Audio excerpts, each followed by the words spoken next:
Hello students, polytechnic liberal learning में आप सभी का स्वागत है। तो बच्चों, एनर्जी कंजर्वेशन या ऊर्जा संरक्षण बीटीयूपी के अंतर्गत जितनी भी ब्रांच है उनमें सेकेंड ईयर के 4th सेमेस्टर में एक कॉमन विषय है। सभी ब्रांच के छात्र छात्राएं इसको पढ़ते हैं और अभी इसकी परीक्षाएं भी होने जा रही हैं। तो आपको तैयारी के उद्देश्य से हमेशा ये कहा जाता है कि पुराने जो पेपर्स हैं, ओल्ड क्वेश्चन पेपर्स हैं या प्रीवियस ईयर्स के जो क्वेश्चन पेपर्स हैं उनको जरूर सॉल्व कर लेना चाहिए। वो सॉल्व करने से एक तो आप यूज टू हो जाएंगे पेपर के फॉर्मेट के साथ कि किस तरीके के प्रश्न आते हैं।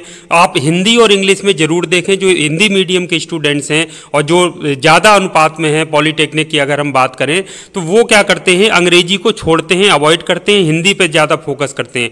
लेकिन पेपर में क्या होता है, जो हिंदी अनुवाद होता है उसमें बहुत सारे ऐसे टेक्निकल टर्म्स हैं जो एज इट इज़ अंग्रेजी में ही लिख दिए जाते हैं। इसलिए उनके लिए बहुत ज़रूरी है कि पूरे फॉर्मेट को अंग्रेजी और हिंदी दोनों में समझें ताकि यूज टू हो जाएं। प्रश्नों की तैयारी का कि किस तरीके से पढ़ाई करना है, फोकस पढ़ाई पे किस तरीके से करना है, किस तरीके के प्रश्न पूछे जाते हैं, वो आपको जानकारी मिल सके। तो इसी क्रम में आज हम 2 पेपर बैक टू बैक हम देखेंगे, पूरा उस पर डिस्कशन करेंगे। और आपको ये जो पेपर हैं ये इसी साल फरवरी में जो परीक्षाएं हुई थी शुरुआत में, ये उसका एक पेपर है और एक पेपर जो मैं दूसरा दिखाऊंगा वो 2022 में जो जून में परीक्षाएं हुई थी उसका है। तो ये दोनों पेपर से आपको काफ़ी हद तक एक आइडिया लग जाएगा कि किस तरीके से पेपर आते हैं, किस तरीके के प्रश्न पूछे जाते हैं और जो हिंदी अनुवाद होता है उसमें क्या चीज़ें हमको ध्यान रखनी है ताकि हमको वहाँ पर एन मौके पर हमको कन्फ्यूजन क्रिएट ना हो, पढ़ा हुआ सवाल भी हम अच्छे से, प्रश्न जो है वो अच्छे से कर पाएँ। तो एनर्जी कंजर्वेशन 2.5 घंटे का समय होता है, आपको पता है, और 50 नंबर का होता है ये। इसमें अटेम्प्ट ऑल क्वेश्चन होंगे, तो 5 क्वेश्चन होते हैं और सभी में ऑप्शन अलग अलग दिए रहते हैं। यानी किसी में लिखेगा कि 2 पार्ट करिए, 3 ऑप्शन दिए हैं, 2 ऑप्शन कर लीजिए, किसी में 4 में से 3 करना है, तो ये अलग अलग प्रश्नों में लिखा होगा। तो पहले प्रश्न की तरफ बढ़ते हैं। क्वेश्चन नंबर 1 आपका है अटेम्प्ट एनी 2 पार्ट, यानी कोई भी आपको 2 पार्ट करना है। ABC 3 दिए हैं। डिफाइन द फॉलोइंग टर्म, पहले में ये सारे दिए हैं जैसे commercial energy, non commercial energy, renewable energy, non renewable energy और एनर्जी इफिशियंसी। बी नंबर में है explain about global fuel reserve और सी है what is the impact of energy usages on climate. तो ये 3 ऑप्शन ABC हैं, इनमें कोई आपको 2 करना है। ये ध्यान से जो इंस्ट्रक्शंस दिए रहते हैं, जो निर्देश दिए रहते हैं, वो जो स्टार्टिंग में रहते हैं वो भी पढ़िए और जो प्रश्न में दिए हैं उसको भी जरूर पढ़िए। बहुत सारे बच्चे गलती इसी में करते हैं। दूसरा प्रश्न है attempt any 3 parts of the following, कोई 3 करना है। ABCD 4 दिए हैं, 4 में से 3 पार्ट आपको करने हैं। Describe the method of power factor improvement, power factor जो होता है उसके इंप्रूवमेंट के लिए मेथड बताइए। इसमें explain the concept of star rating and its importance, star rating के कॉन्सेप्ट को समझाइए और इसके महत्व को बताइए। Explain types of electrical supply system, electrical supply system या विद्युत सप्लाई सिस्टम के प्रकार बताइए। Explain the losses in transformer, transformer में किस तरीके की क्षतियां या हानियां होती हैं, लॉसेस होती हैं, उसको समझाना है। तो 4 में से 3 कर लीजिए। तीसरा है अटेम्प्ट एनी 3 पार्ट्स, इसमें भी 4 दिए हैं। What are the losses in electrical power distribution system, electrical power distribution system होता है जो, उसमें कितने प्रकार के लॉसेस होते हैं। List the types of electrical Motors and also right the tips for energy saving in Motors, electrical Motors के प्रकार आपको लिखना है और मोटर्स में हम किस तरीके से एनर्जी सेविंग या ऊर्जा का संरक्षण कर सकते हैं उसकी टिप्स लिखना है।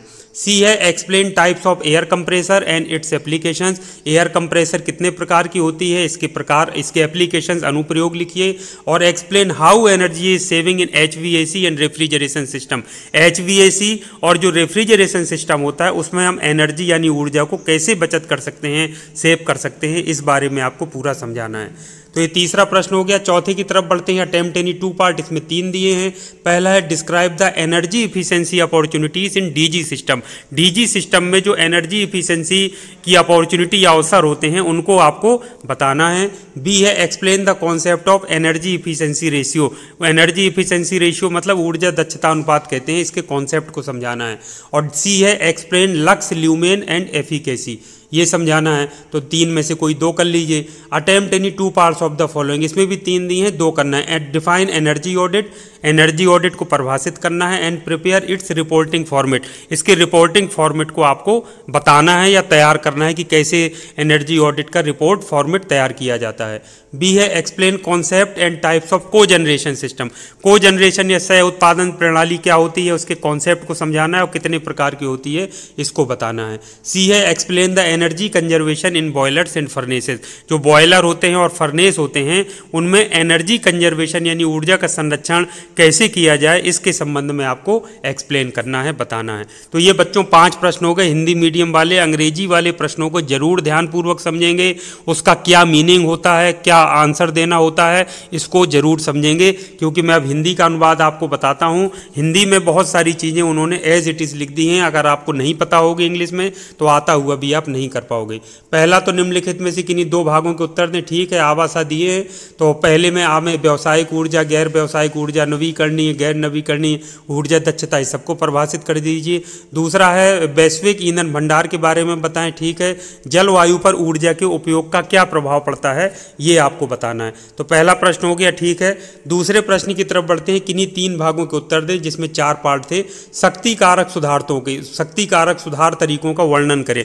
तो शक्ति कारक मतलब पावर फैक्टर को बोल रहे हैं, लेकिन शक्ति कारक लिखा है, ये जरूरी नहीं है कि सही शब्द हो सकता है हिंदी में कुछ और आपने पढ़ा हो। तो पावर फैक्टर सुधार को, पावर फैक्टर को कैसे इंप्रूव किया जाता है ये आप अंग्रेजी में अच्छे से समझेंगे तो ज़्यादा अच्छा रहेगा। स्टार रेटिंग की अवधारणा और इसके महत्व की व्याख्या करें। ये ठीक है, आपको समझ में आ रहा है कि स्टार रेटिंग के कॉन्सेप्ट को समझाना है और उसकी इंपॉर्टेंस को बताना है। विद्युत आपूर्ति प्रणाली के प्रकारों की व्याख्या करें। विद्युत आपूर्ति प्रणाली कितने प्रकार की होती है इसको समझाना है और ट्रांसफार्मर में होने वाली क्षतियों का वर्णन करें। ठीक है, ये भी समझ में आ गया, कर लेंगे। तीसरा है किन्हीं 3 भागों के उत्तर दें, इसमें भी 4 हैं। विद्युत शक्ति वितरण प्रणाली में क्या हानियां हैं उसको बताना है। विद्युत मोटरों के प्रकारों की सूची बनाइए और मोटरों में ऊर्जा की बचत के लिए सुझाव भी लिखिए। ठीक है, एयर कंप्रेसर। अब आप देखिए, आपने बहुत सारे बच्चे, एयर मतलब वायु, कंप्रेसर मतलब होता है संपीडक। तो वायु संपीडक के बारे में बात हो रही है, वायु संपीडक के प्रकारकों की। तो इसमें एयर कंप्रेसर अंग्रेजी को ही हिंदी में लिख दिया है। तो इसके प्रकार और उसके अनुप्रयोगों यानी एप्लीकेशंस की आपको व्याख्या करना है। अब HVAC सिस्टम को भी देखिए, HVAC वैसे हिंदी में लिख दिया। प्रशीतन प्रणाली, रेफ्रिजरेशन सिस्टम को लिख दिया। तो उसमें ऊर्जा की बचत कैसे करते हैं इसमें आपको समझाना है। तो जब तक आपको HVAC ही नहीं पता होगा, उसका फुल फॉर्म नहीं पता होगा, उसका कॉन्सेप्ट नहीं पता होगा, तब तक आप नहीं लिख पाएंगे। चौथा है किन्हीं 2 भागों के उत्तर ने 3 दिया है। DG सिस्टम में ऊर्जा दक्षता के अवसर का वर्णन करें। तो DG सिस्टम, ये देखिए अंग्रेजी शब्द जैसा था वो एज इट इज लिख दिया है। ऊर्जा दक्षता की अवधारणा की व्याख्या करें। ठीक है, अब ये आप देखिए शब्द, ये लक्स, ल्यूमेन और एफिकेसी है। अगर आप हिंदी में, जो हिंदी मीडियम वाले स्टूडेंट्स पढ़ करके बैठे होंगे कुछ और ये शब्दों को अवॉइड कर दिया होगा तो आप आता हुआ भी नहीं कर पाएंगे। तो लक्स, ल्यूमेन और एफिकेसी जो ये टर्म्स हैं, इनको इसी रूप में आपको पढ़ना है अच्छे से, तब आपको परीक्षा देने जाना है। किन्हीं 2 भागों के उत्तर दें। 5वें में आवासा 3 है। एनर्जी ऑडिट को एनर्जी ऑडिट लिखा है, ये अंग्रेजी शब्द है, अब आप देख लीजिए। ऊर्जा, इसको लेखा परीक्षण इस तरीके से कहते हैं। अब आप एनर्जी ऑडिट नहीं अगर पढ़ेंगे तो इसमें आपको प्रॉब्लम होगी। और इसकी रिपोर्टिंग फॉर्मेट को बताइए। रिपोर्टिंग फॉर्मेट ये अंग्रेजी शब्द है। सह उत्पादन प्रणाली की अवधारणा और प्रकार की व्याख्या करें। और सा है बॉयलरों और भट्टियों में ऊर्जा संरक्षण की व्याख्या करें। तो ये समझ में आ गया, बॉयलर को ही बॉयलरों लिखा है और भट्टियों, फर्नेस को भट्टी लिख दिया है, तो उसमें ऊर्जा संरक्षण कैसे करते हैं इसकी व्याख्या करनी है। तो अब आपने देखे कि किस तरीके से प्रश्न आते हैं। तो चैप्टर वाइज, पूरे जितने चैप्टर्स हैं, पूरे चैप्टर वाइज कॉन्सेप्ट क्लियर करने हैं। सभी से कुछ कोई ना कोई प्रश्न जरूर पूछा जाता है और कॉन्सेप्चुअल प्रश्न पूछे जाते हैं जो कि एनर्जी कंजर्वेशन से रिलेटेड होते हैं। तो आइए अब इसी क्रम में दूसरा पेपर हम देख लेते हैं और दोनों पेपर की खुद आप तुलना करिए और देखिए, दोनों के प्रश्नों को तैयार करिए और बुक से अगर कोई प्रश्न छूट गया हो तो उसको भी तैयार करिए। आपको पता चल जाएगा कि फॉर्मेट किस तरीके का है, आपने समझ लिया होगा। तो आइए दूसरा पेपर देख लेते हैं। तो ये बच्चों दूसरा पेपर है एनर्जी कंजर्वेशन के 2022 का, जून 2022 में जो परीक्षाएं हुई थी उसका पेपर है। तो आइए देखते हैं, इसमें 5 प्रश्न आते हैं, सब में अलग अलग पार्ट्स होते हैं, किसी में 2 करने रहते हैं, किसी में 3। पहला है attempt any 2 parts of the following. फिर वही अब देखिए, जो ए वाला बिल्कुल सेम, बिल्कुल उसी तरह रिपीट हो गया। Primary energy, secondary energy management, कुछ टर्म्स चेंज हैं। आप देखें जैसे एनर्जी मैनेजमेंट इसमें आ गया, एनर्जी कंजर्वेशन शब्द आ गया, एनर्जी इफिशिएंसी शायद उसमें भी था। तो कुछ वही रहते हैं लेकिन फॉर्मेट बिल्कुल सेम है। जैसे उसमें सारा चीज़ क्या पूछ लिया था, primary, secondary, commercial, non commercial और ये 6 ऊर्जा अच्छे इस तरीके का, इसमें थोड़ा बदल दिया, एनर्जी मैनेजमेंट पूछा है, एनर्जी कंजर्वेशन पूछ लिया, एनर्जी इफिशिएंसी पूछ लिया, इस तरीके की चीज़ें प्राइमरी सेकेंडरी तो पूछा ही है। बी है right about the energy scenario in India and state of UP. UP state में और इंडिया में क्या एनर्जी का सिनेरियो है उसको बताना है। Explain the concept of star rating and its importance. ये देखिए क्वेश्चन रिपीट हो गया, स्टार रेटिंग और इसके महत्व को देखिए पूछ लिया। दूसरे नंबर पे है attempt any 3 parts of the following, 4 part हैं, कोई 3 करने हैं। तो explain the concept of sanctioned load क्या है, मैक्सिमम डिमांड क्या है, कॉन्ट्रैक्ट डिमांड क्या है और मंथली मिनिमम चार्जेस क्या होते हैं, इसको समझाना है। बी है describe the methods of power factor improvement. ये भी देखिए रिपीट हो गया, पावर फैक्टर इंप्रूवमेंट का उसमें भी पूछा गया था। Explain the losses in transformer, transformer की क्षतियाँ, ये भी देखिए वही रिपीट हो गया, पहले भी पूछा गया। तो ये पहले का पेपर है वो बाद का, तो मतलब दोनों पेपर में समानताएं आप देखिए कि किस तरीके से पूछा गया। List of types of electrical Motors and also right the tips for energy saving in Motors.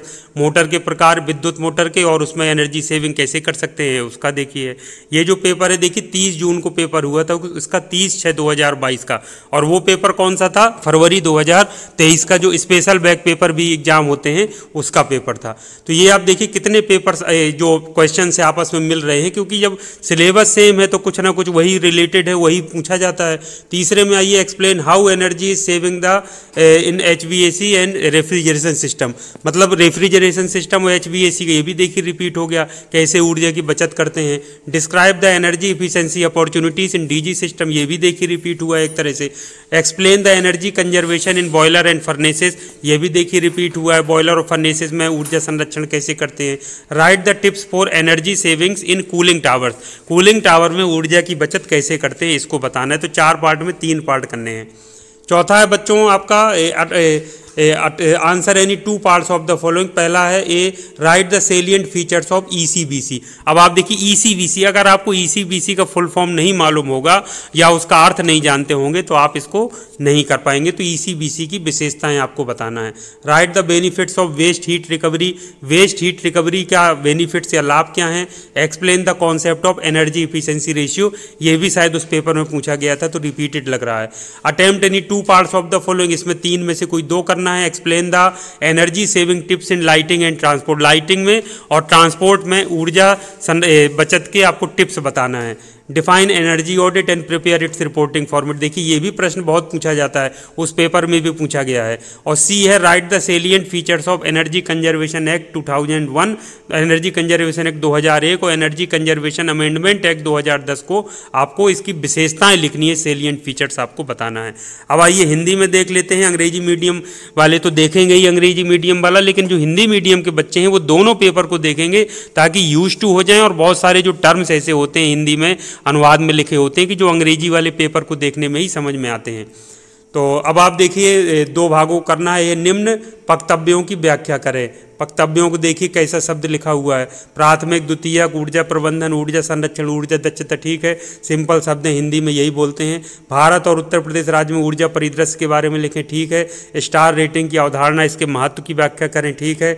दूसरे में आपको 3 भागों के उत्तर देना है। स्वीकृत लोड, अधिकतम लोड, संपर्क मांग और मासिक न्यूनतम शुल्क की अवधारणा की व्याख्या करें। शक्ति सुधार कारकों के तरीकों का वर्णन करें। पावर फैक्टर इंप्रूवमेंट को कह रहा है शक्ति कारक सुधारक। ट्रांसफार्मर में होने वाले नुकसान या क्षतियों के बारे में बात कर रहा है, लॉसेस की वर्णन करें। विद्युत मोटरों के प्रकारों की सूची बनाइए और मोटरों में ऊर्जा की बचत के लिए सुझाव भी दीजिए। तीसरा है कि इन्हीं 3 भागों के उत्तर देना है, 4 पार्ट हैं, समझाइए। HVAC को, HVAC देखिए लिखा है प्रशीतन प्रणाली में ऊर्जा की बचत कैसे करें। बी है DG सिस्टम में ऊर्जा दक्षता के अवसर का वर्णन करें। बॉयलरों और भट्टियों में ऊर्जा संरक्षण की व्याख्या करें। और फिर लास्ट चौथा, कूलिंग टावरों में ऊर्जा की बचत के लिए युक्तियां लिखिए। कूलिंग टावर में ऊर्जा की बचत कैसे करता है ये बताते हैं। चौथा है बच्चों निम्नलिखित में 2 भागों के उत्तर देना है। 3 है ECBC, देखिए ECBC वैसे लिख दिया है। मुख्य विशेषताएं बताइए। वेस्ट हीट रिकवरी को देखिए अंग्रेजी शब्द को वही हिंदी में लिखा है, वेस्ट हीट रिकवरी, जबकि आप हिंदी मीडियम वाले वेस्ट मतलब जो व्यर्थ ऊष्मा रिकवरी मतलब कुछ और पढ़ा होगा, लेकिन देखिए अंग्रेजी में वही चीज़ हिंदी में बिल्कुल लिख दी, इसके लाभ बताना है। तो जब तक आप अंग्रेजी में टेक्निकल टर्म्स को नहीं पढ़ेंगे, नहीं समझेंगे, आप प्रश्न का उत्तर ठीक से नहीं दे पाएंगे। ऊर्जा दक्षता अनुपात की अवधारणा की व्याख्या करें, ठीक है, इसको कर लेंगे।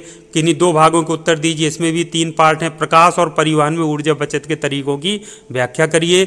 एनर्जी ऑडिट को, ये भी बिल्कुल अंग्रेजी शब्द वैसे लिख दिए, परिभाषित करें और इसकी रिपोर्टिंग फॉर्मेट तैयार करें।